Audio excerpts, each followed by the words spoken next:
gathered here together on the 160th day of our strike. We pray that soon our struggle may come to an end. We pray that peace be brought back to our hospital, to our community, and to our family and our lives. We pray to a quick end to this strike. A lot of people don't seem to realize that there's a long and honorable tradition of labor in America, that unions are an integral part of American life and have been for over 100 years, that workers have organized, have formed labor unions, and when employers have refused to negotiate with them in good faith, that employees have gone out on strike. And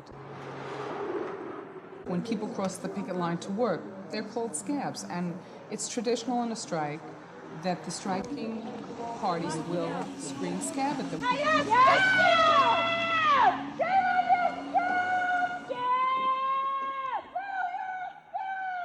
We had gone to management, tried to resolve some issues. We had a new CEO, and he just kept saying, give him more time. We went month after month, but nothing changed.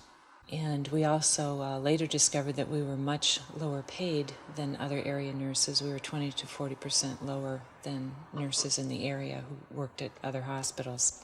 That was it for me, too. I went home in tears one night. It was just that one thing too many. We were working with 7 or 8 people for 50-some-odd patients. And there was no way that we could get the work done. And you talk to management, you talk to your head nurse, and there was no place left to go. There was absolutely nobody left in the hospital that we could turn to who would listen to us. I still remember driving home that night. I was thinking to myself, we need an advocate. And that's when I heard union talk. And I thought, I have never in my whole life been a union person. And I thought, if that's what it takes, that's what I'm going to go for.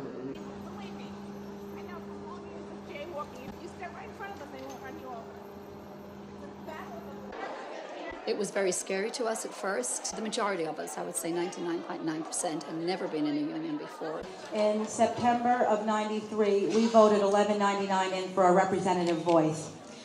Since that time, we have had, that's what we say too. We have attended many fruitless negotiations to the point where it's very obvious that management is stonewalling and trying to break our union. We're not going to let that happen. We're just not going to let that happen. You see on the podium here, a lot of women, many of them less than young, myself included. I'm 40 next year. Hey, I'm middle-aged, you know. Thank you.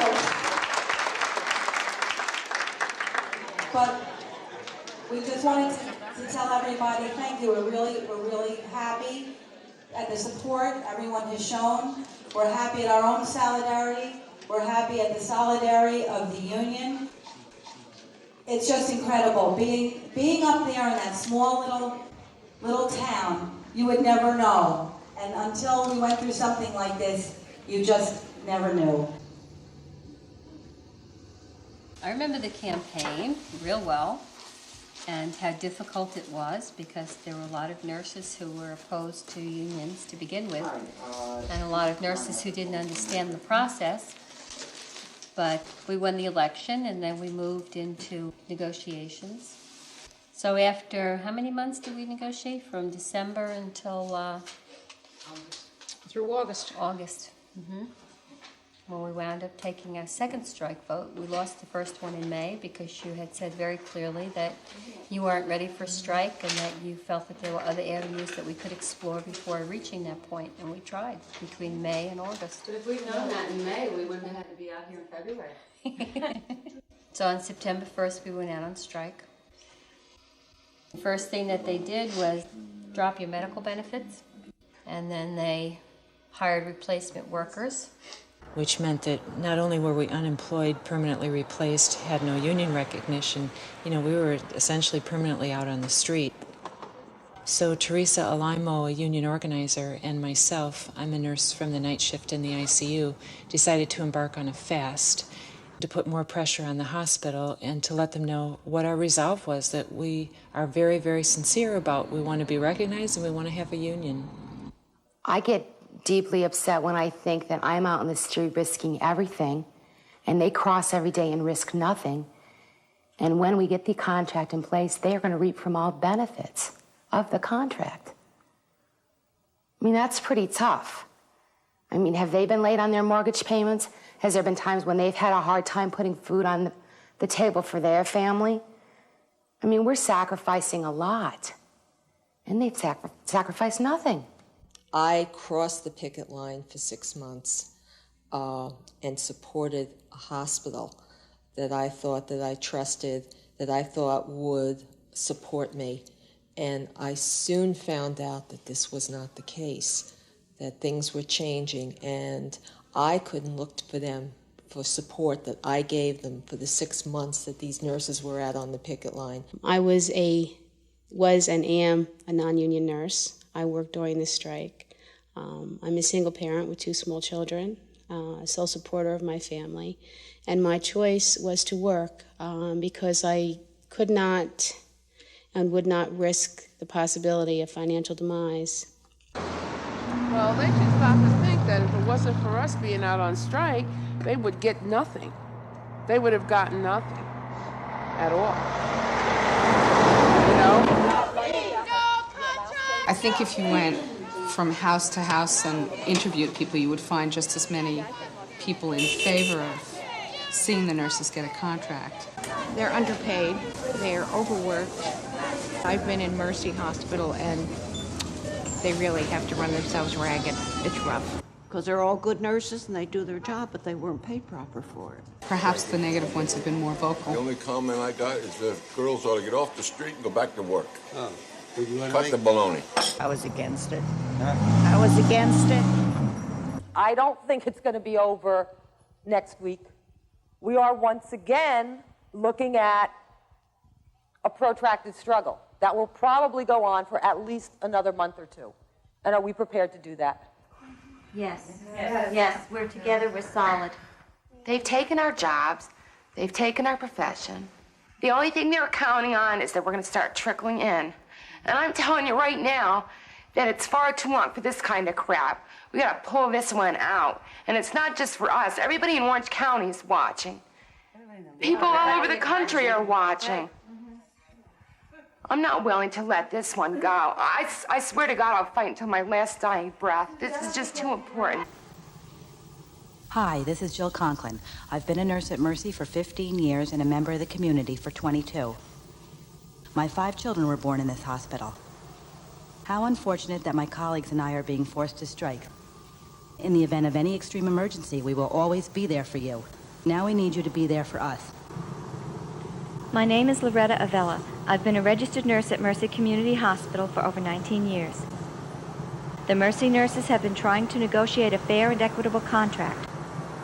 Hello, my name is Miriam Beach. I'm a registered nurse with a total of 14 years at Mercy Community Hospital.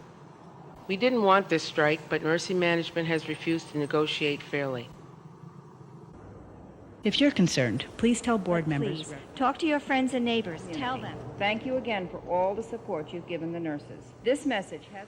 Fighting for our contract, we shall not be moved. We're fighting for our contract, we shall not be moved. Just like a tree that stands beside the water, we shall not be moved. It's been a long, long time coming. But all of the terms have been agreed to, and there will be an official signing on Monday in New York City. It's over. It's over. Every single one of you have held it together for so long and have come so far, and this is such an incredible, incredible day for all of you, for the hospital, for the community, and for the labor movement across the country.